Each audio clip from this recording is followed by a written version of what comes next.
Guten Tag, I'm Ramlock, and welcome back to my journey through the world of locks and lockpicking. Today we are taking a look at the ABUS E50. I have already gutted it, disassembled and reassembled it in two previous videos, and today we just want to pick it. Actually, this lock is an Buffalo lock. I've never heard that brand. It was given to me by a friend who hadn't any use for it anymore, so he said, yeah, here, take it, whatever, do whatever you want with it. But I know it's an ABUS E50. The first giveaway is on the keyboard itself. It says ABUS. When we got it, we saw the pinning, and it's definitely an ABUS E5 lock. It has 5 pins. The key pins are all standard. The driver pins are actually 1 standard pin and 4 spool pins. We know from the gutting video that the second one is a standard pin. 1, 3, 4 and 5 are all spool pins. The key bitting on this one is actually not that hard. On the first one we have a pretty low cut. If we go from the European orientation, this is the first one, pin 1. Pin 2 is a bit higher. Pin 3 is actually pretty high, but I think it could go higher. 4 is low again, maybe something between 1 and 2. And the 5th one is something similar to the 3rd one. The tools I'm using today are just as a normal hook, it's a bit deeper hook. It's 0.6 millimeters thick and a standard tensioner here. Let's get the lock into the vise, and without further ado, we take our picking, get the tension on. I just put not that much tension on it, so we should actually feel the second pin binding at the first one, but we get with pin 1, nothing on 1, totally springy. And there we go on 2, and 2 is binding. So we push 2.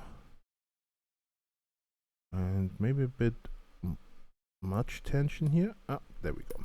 Oops, that was... So yeah.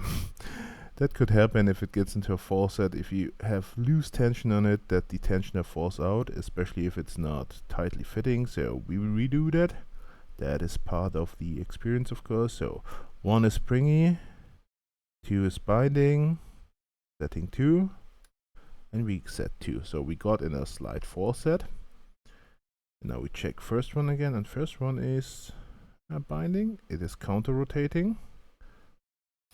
And first one is set, but now we have lost our faucet, so we go to the second one, which definitely is the standard pin, got a pin binding on 2, and we got back into the faucet. Back to 1 is set, 2 is set, 3 is binding, we push on 3, a bit of counter rotating. 3 is set, but we lost our faucet. So check 1 is set, and yeah, 2 is binding, and we got back to the faucet. 1 is set, 2 is set, 3 is set, and 4 is binding. A bit of counter rotating here. 4th a bit deeper. Click out of 4. So we lost the faucet again. So 2 must be reset. 1 is set, yeah, 2 is binding, bit of pressure, and we got back to the faucet. 3 is set, 4 is set, and 5, yeah, 5 is binding, a bit of pressure on it, and 5 is set. So we got it open, everything clicked.